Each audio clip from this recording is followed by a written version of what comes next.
Hello అందరికీ. ఈరోజైతే మనం చింతాకు పప్పు చేసేసుకున్నాము. ఇప్పుడైతే సమ్మర్ సీజన్ కదా, చింతాకు అయితే బాగా దొరుకుతుంది. సీజన్ అప్పుడు తింటే చాలా మంచిది, చాలా బాగుంటుంది. ఇక్కడ చింతాకు పింక్గా ఉండేదైతే చాలా బాగుంటుంది లేతగా. దానికైతే నేనైతే పప్పు తీసేసుకున్నాను. పప్పు ఇంకొంచెం చింతాకు తీసేసుకొని పప్పు అయితే నానబెట్టేసుకున్నాను. ఫస్ట్ కొద్దిసేపు నానబెట్టడం వల్ల మనకు పప్పు త్వరగా ఉడుకుతుంది అన్నమాట. తర్వాత చింతాకు వేసుకున్నాను. అందులోకి వెల్లుల్లిపాయలు, ఎర్రగడ్డలు వేసుకున్నాను, ఇంకా టొమాటోలు వేసుకున్నాను.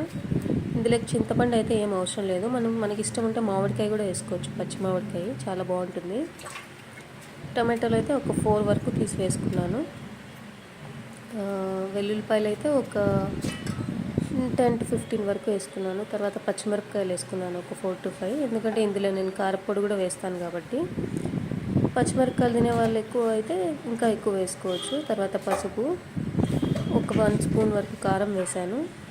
కారం పూర్తిగా వేసుకున్న వాళ్ళైతే పూర్తిగా కారపొడి కూడా వేసుకోవచ్చు. దాని తర్వాత ధనియాల పొడి వేసాను 1.5 స్పూన్ వరకు. మామూలుగా అయితే కొంతమంది వేస్తే బాగుంటుంది, అందుకనే వేసాను. తర్వాత వచ్చి జీలకర్ర, మెంతులు వేసుకున్నాను.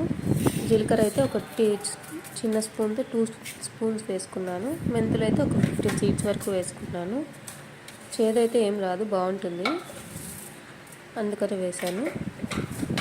తర్వాత అన్నీ వేసేసాము కదా, దీనిలో చింతపండు కూడా ఏం అవసరం లేదు కాబట్టి ఇంకా సాల్ట్ వేసేసుకొని ఒక లైట్గా 1/2 స్పూన్ వరకు లిడ్ క్లోజ్ చేసేసి ఒక 3 or 4 విజిల్స్ వరకు పెట్టేసుకోవడమే. క్లోజ్ చేసి 3 or 4 విజిల్స్ అయిన తర్వాత మూత ఓపెన్ చేసి, అంటే గాలి అంతా పోయిన తర్వాత మూత ఓపెన్ చేస్తే మనకి ఇలా వస్తుంది.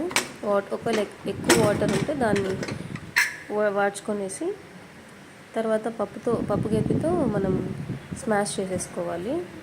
స్మాష్ చేసుకున్నాక పోపు వేసుకోవడమే. దీనికి పోపు కోసం నేనైతే చిన్నుల్లిపాయలు వాడుతున్నాను, చాలా అంటే చాలా బాగుంటాయి. వెల్లుల్లి అయితే వేసుకున్నాను. చిన్నుల్లిపాయలు అయితే నాకు చాలా అంటే చాలా ఇష్టం అన్నమాట. పప్పులో వేస్తే చాలా ఫ్లేవర్ఫుల్గా ఉంటాయి, అందుకనే వేసాను అన్నమాట. వెల్లుల్లి ఫస్ట్ వేయడానికి కారణం ఏంటంటే కొంచెం అవి బాగా ఫ్రై అవుతాయని. తర్వాత ఎర్రగడ్డలు వేసాను, తర్వాత సాసోలు వేసినాను. సాసోలు అంటే ఆవాలన్నమాట, కరివేపాకు, ఇంకా జీలకర్ర వేసుకుంటూ వేసుకోవచ్చు. నేను ఫస్టే వేసేసాను కాబట్టి ఇప్పుడేం వేయడం లేదు. తర్వాత ఇంగువ వేసుకున్నాను. పప్పులో ఇంగువ వేస్తే చాలా బాగుంటుంది ఎప్పుడు. దాని తర్వాత కొంచెం గోల్డెన్ బ్రౌన్ వచ్చేంత వరకు ఫ్రై చేసుకొని తర్వాత పప్పు దానిలో వేసుకోవడము. ఇంగువ ఎప్పుడు కూడా మనం లాస్ట్లోనే వేసుకోవాలి, ఎక్కువ ఫ్రై చేయకూడదు.